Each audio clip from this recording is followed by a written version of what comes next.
In the world of Harry Potter, there are a few witches and wizards who are just a cut above the rest.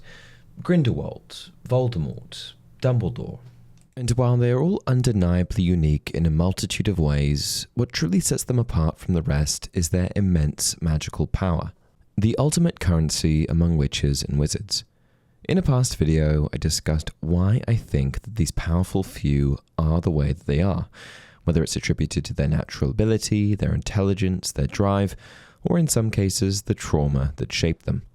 But regardless of how they achieved it, these witches and wizards reached the very peak of the magical spectrum, which is why today I want to approach this from a slightly different angle, taking a closer look at the witches and wizards who never reached their full potential. To clarify, I'm talking about those who could have been among the most powerful, but fell short for some reason. Full transparency, when I came up with this topic, I had no idea what the final list was going to look like. Of course, a few names popped into my head, but constructing a final 5 wasn't an easy task, as there are so many deserving characters. I think at least one of them will be a surprise. I'm also sure that your opinions will vary from mine, so comment your top 5 down below before we start. Anyway, let's dive into it.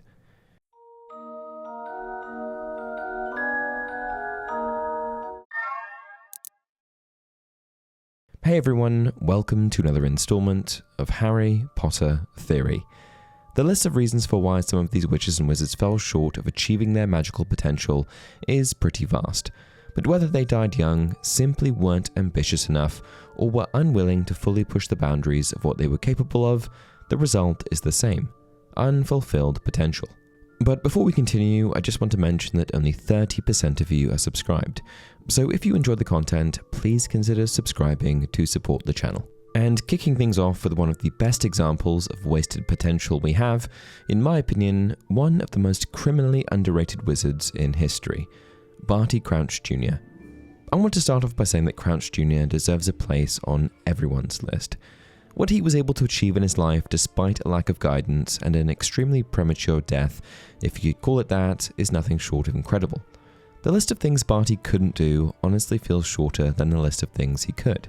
Born in 1962, Barty Crouch Jr. was a British pure-blood wizard and the son of ministry official Bartemius Crouch Sr. Crouch Sr. was a senior figure in the Ministry of Magic who devoted much of his life to advancing his political standing under the guise of combating dark forces. And by most accounts, his work consumed him, which meant that Barty Jr. never experienced much warmth or attention at home. Should have spent a bit more time at home with his family, shouldn't he? Or to have left the office early once in a while, gotten to know his own son. In 1973, he began attending Hogwarts, and almost immediately it became clear that he wasn't an ordinary student. At barely out of his teens, he earned 12 owls.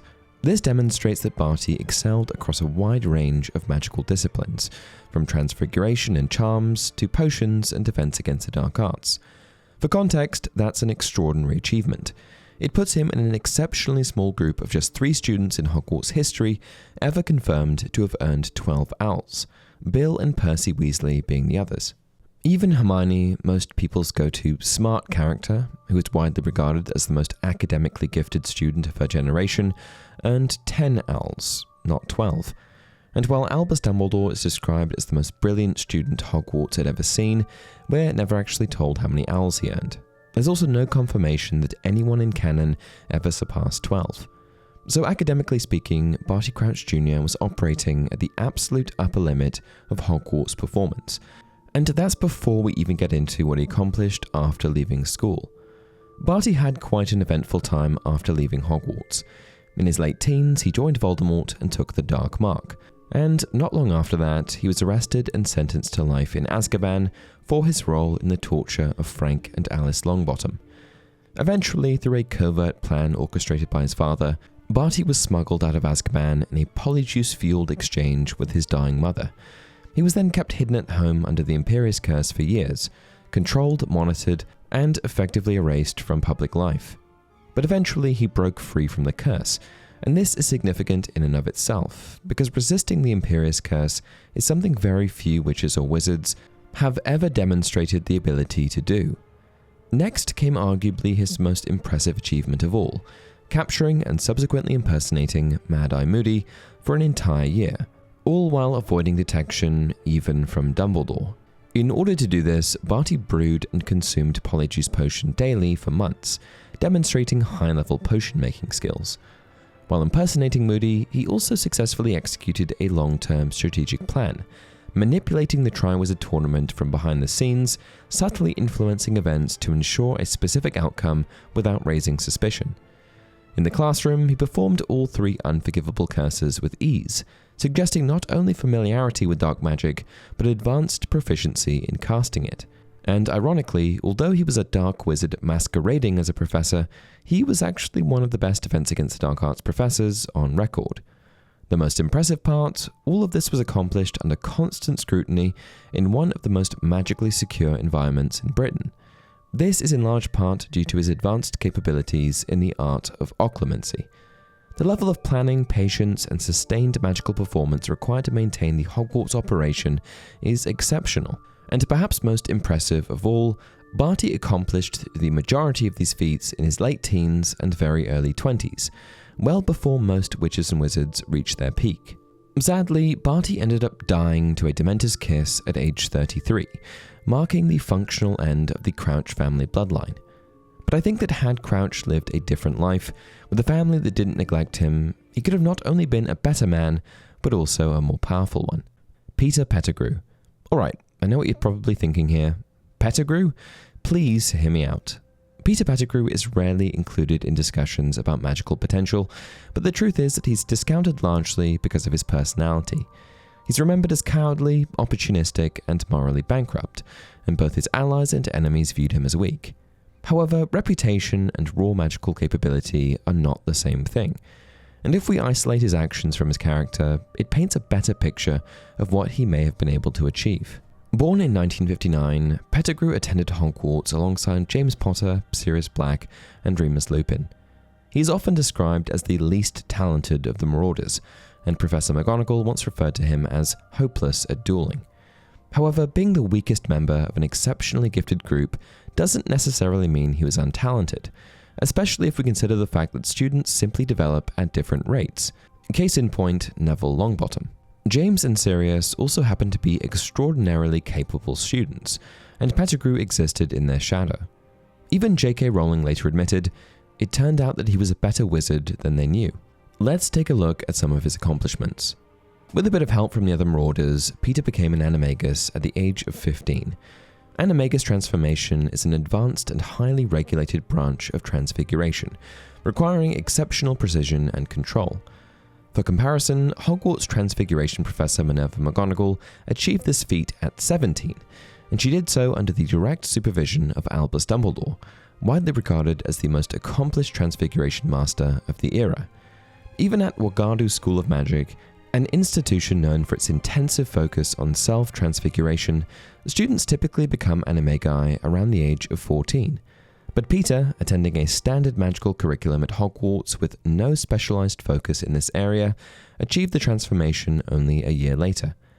The fact that he accomplished this at 15 places him in relatively rare company, and while the likely explanation is simply that they never pursued it, it's still worth noting that neither Voldemort nor Dumbledore is ever recorded as having become an animagus. But perhaps the most impressive part is how long he was able to stay in his animagus form. After Voldemort's initial defeat, Pettigrew successfully framed Sirius Black, killed 12 Muggles with a single blasting curse, and faked his own death. He then remained in animagus form for 12 consecutive years, living undetected as a rat. Sustaining a magical transformation for that length of time is completely unprecedented, and demonstrates endurance and control well beyond what most witches and wizards could manage. Pettigrew also demonstrated proficiency in conjuration, an advanced newt-level discipline. Conjuration is one of the more complex branches of transfiguration, surpassed in difficulty only by human transfiguration, which he had already mastered. Using conjuration, he was able to successfully conjure ropes to bind Harry Potter in the Little Hangleton graveyard. Peter's ability to produce potions was also very advanced. Under Voldemort's instruction, he successfully brewed the rudimentary body potion that allowed Voldemort to regain a partial physical form. He also later completed the far more complex regeneration potion that restored Voldemort to full strength. These were advanced dark magical concoctions, and while Voldemort provided guidance, the technical execution fell to Pettigrew. As far as dueling is concerned, Peter definitely wasn't the slouch that McGonagall thought he was, at least not as an adult. Pettigrew helped Crouch Jr. with the successful capture of Alistair Moody, widely regarded as one of the most formidable auras of his time. He executed the killing curse on Cedric Diggory in the blink of an eye, and produced a powerful blasting curse that killed 12 people and destroyed a large section of sewer infrastructure. Among other things, he also helped create the Marauders map and demonstrated extreme wand versatility. Bearing all of these things in mind, the evidence is clear. Peter was not magically weak. He may have been mentally weak, socially insecure, and morally compromised, but in terms of magical output, he actually achieved a considerable amount. And much of this development occurred after leaving Hogwarts and separating from the dominant personalities of the Marauders. Had Pettigrew's formative year been different, had he matured outside the shadow of stronger peers, it's not unreasonable to suggest that Peter Pettigrew might have developed into a significantly more formidable wizard. He died at age 38, strangled by his own enchanted hand, a life defined by allegiance rather than autonomy. But when we evaluate his magical record objectively, it becomes clear that Peter Pettigrew possessed far more latent potential than his reputation would suggest. Who knows what he could have achieved with a different start to life and many more years on the clock. Severus Snape. In my opinion, no discussion of latent magical potential is complete without mentioning Severus Snape, a wizard who, outside of the big three, may have possessed the greatest stealing of them all. Born on January 9th, 1960, to Witch Eileen Prince and Muggle Tobias Snape, Severus grew up in the industrial town of Spinner's End. His upbringing was marked by neglect and tension, and from a young age he immersed himself in magic as both an escape and an obsession. Before even attending Hogwarts, Snape already possessed an encyclopedic knowledge of curses and hexes. Snape knew more curses when he arrived at school than half the kids in 7th year. Basically, Snape entered Hogwarts operating at a level that many students don't reach until the end of their formal magical education. Once at Hogwarts, Snape excelled academically. He demonstrated exceptional aptitude across disciplines, but most notably in potions and the dark arts. And unlike many talented students who simply master existing material, Snape took things even further and began to innovate. As a teenager, he invented his own spells, like Sectum Sempra, Lever Corpus, and Muffliato. These were sophisticated pieces of magic, some of which were powerful enough to cause severe physical damage. However, the significance isn't merely in the spells he created, but in the act of creation itself. Designing and validating original magic while still in school demonstrates a level of conceptual mastery very few witches or wizards ever achieve. I mean, how often do we hear about Harry Potter characters actually inventing spells? He was no slouch in potions either. He didn't just brew them successfully, he actually improved on the way they were meant to be made. His annotated textbook, later discovered by Harry, revealed that he had identified more efficient brewing techniques, corrected instructions, and consistently produced superior results compared to the published curriculum. Not only that, but it was replicable. When Harry followed Snape's adjustments precisely, he was able to outperform even Hermione. To me, this level of refinement demonstrates deep conceptual understanding beyond any other character in the series. But Snape's laundry list of impressive abilities doesn't stop there. As an adult, he ended up becoming one of the most accomplished Occlumens in the wizarding world. Likely out of pure necessity, Snape was able to conceal his true allegiance from Lord Voldemort himself, deceiving him for years in an incredibly impressive act of sustained mental discipline. If we consider that Voldemort was a master legilimens, this becomes even more impressive. But his most impressive ability? Flying. Snape was one of only 2 wizards, the other being Voldemort, to ever achieve the ability of unsupported flight. That is, the ability to fly without a broom. There's also the possibility that he learned it first and taught Voldemort. Basically, Snape achieved a lot. But if we consider that most of his development occurred under adverse conditions, socially isolated, bullied, divided between allegiances, and that he died relatively young, I think there's an easy argument to be made here that he could have been one of the most powerful wizards in history. To say that Snape was an innovator is an understatement, and if we consider that a significant portion of his adult magical output was devoted to espionage rather than innovation, it's difficult not to wonder what he might have accomplished had he devoted himself entirely to advancing magical theory and practice. Despite everything going on in his life, Snape still became a world-class Occlumens, spell innovator, master potioneer, and high-level duelist. And when you consider that he established the foundations of this skill set while still a student, it becomes even more impressive. Snape may not have been Dumbledore, but Dumbledore also lived nearly 8 decades longer. And when one is given nearly a lifetime to refine his craft and another dies at 38, it certainly makes the comparison a little more nuanced. Hermione Granger. Strangely enough, Hermione didn't make the cut the first time I drafted this list, but the more I thought about it, the clearer it became that leaving her out would have been a huge mistake. Hermione Granger is often praised for her intelligence, but I don't think her magical ceiling is discussed nearly enough. Born in 1979 to 2 Muggle parents, Hermione entered Hogwarts with no prior exposure to the wizarding world, and yet from the very beginning she operated at a level far beyond her peers. Within weeks of arriving at school, she had already memorized most of her textbooks and demonstrated near-perfect technical execution in charms and transfiguration. By first year, she was successfully casting complex spells that many students struggled with, and by second year, she brewed Polyjuice Potion, a highly advanced potion typically taught at Newt level. It's one of the most complicated potions in the standard curriculum, and she produced it at age 12. In third year, she was able to manage an academic workload so demanding that she required a time turner to attend multiple classes simultaneously. And even under that pressure, she maintained top performance across every subject.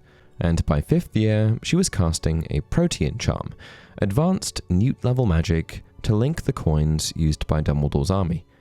I don't think anyone would argue that Hermione wasn't impressive academically.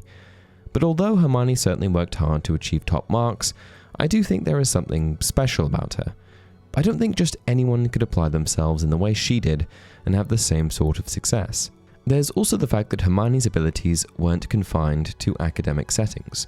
She demonstrated lots of adaptability under real combat conditions, casting protective enchantments while on the run, modifying her parents' memories, and successfully infiltrating the Ministry and Gringotts. But what truly sets Hermione apart is not raw destructive output, but breadth and adaptability. She mastered charms, transfiguration, defensive magic, potions, memory modification, warding, and complex enchantments, all before reaching adulthood. Even Hagrid once remarked, "And they haven't invented a spell our Hermione can't do." Remus Lupin also described her as the cleverest witch of her age he had ever met. And that's another factor we need to hone in on, her age. Hermione is only 18 at the end of the series, which means we're still watching the early stages of her development. And unlike Crouch, Pettigrew, or Snape, Hermione didn't die young. Hermione may never pursue power for its own sake, because let's be real here, it probably isn't important to her. But in terms of demonstrated growth curve and intellectual ceiling, there is a very strong argument that she possessed one of the highest latent potentials in the entire series. The only difference between her and some of the others is that she's still alive and may still reach that potential. Hagrid. Alright, hear me out for a second. Rubeus Hagrid was born in 1928 to his father Mr. Hagrid and the giantess Fridwulfa, making him a half-giant. What many don't consider is that this heritage alone gives him something most witches and wizards will never possess: natural magical resistance. Giants are canonically resistant to spells, and Hagrid inherited that durability. A good example of this occurs during the Order of the Phoenix. When Dolores Umbridge arrives to arrest him, she brings 5 auras with her, magical law enforcement officers whose entire profession revolves around dueling dangerous wizards. But when they attempt to subdue Hagrid with stunning spells, the spells bounce off of him. It takes multiple simultaneous attacks to even slow him down. Hagrid's door had burst open, and by the light flooding out of the cabin, they saw him quite clearly, a massive figure roaring and brandishing his fists, surrounded by 6 people, all of whom, judging by the tiny threads of red light they were casting in his direction, seemed to be attempting to stun him. It's also worth noting that Hagrid wasn't fighting seriously at first. He only retaliates fully after they injure Fang. Harry could see the tiny outline of Fang, attempting to defend Hagrid, leaping at the wizards surrounding him until a stunning spell caught him and he fell to the ground. Hagrid gave a howl of fury, lifted the culprit bodily from the ground and threw him. The man flew what looked like 10 feet and didn't get up again. Hermione gasped, both hands over her mouth. Harry looked at Ron and saw that he too was looking scared. None of them had ever seen Hagrid in a real temper before. Basically, right out of the gate, Hagrid has an edge due to his natural magical resistance. But the more compelling part of Hagrid's case isn't his strength, it's his education. Hagrid was expelled from Hogwarts in his 3rd year. His wand was snapped, he never completed his owls, he never sat his newts, and he never received advanced magical training. He had no formal instruction after the age of 13. But yet, despite all of this, Hagrid was actually pretty decent at casting spells. Excellent, no, but decent, absolutely. He performs non-verbal magic, he casts conjuration-based spells, he uses engorgement charms successfully, and he even partially transfigures Dudley Dursley into a pig. Imperfectly, yes, but still demonstrating human transfiguration well beyond 3rd year level. And perhaps most impressively of all, he does much of this with a broken wand concealed inside an umbrella. That detail cannot be overstated. Wand integrity matters in the wizarding world. Broken wands are not ideal for casting spells, and Ron Weasley is a perfect example of this. Yet Hagrid continues to produce functional, controlled magic with damaged tools and minimal formal training. If that's what he can do after only 3 years of schooling, the obvious question becomes, what would he have been capable of with 7? Was Hagrid refined? No. Was he academically polished? Not at all. But that's sort of exactly the point of this video. He's a half-giant with immense physical advantages and demonstrated magical competence, whose development was permanently cut short at a young age, which means his ceiling was never explored. Had he completed his magical education, refined his spellcasting, and intentionally pursued advanced magic rather than creature care, he could have been something entirely different. A fully trained wizard with giant durability and combat resilience. Would he have been the most innovative, the most academic? Probably not. That just wasn't really his wheelhouse. But could he have perfected his spell work with proper training? Could he have refined his technique, strengthened his control, and combined that with giant-level durability and strength? Absolutely. If we look at raw potential, the ingredients are certainly there. And that's it for today's video. What do you guys think? Do you agree with my list? How did it compare to yours? Let me know down in the comment section below. Until next time, remember, it does not do to dwell on dreams and to forget to live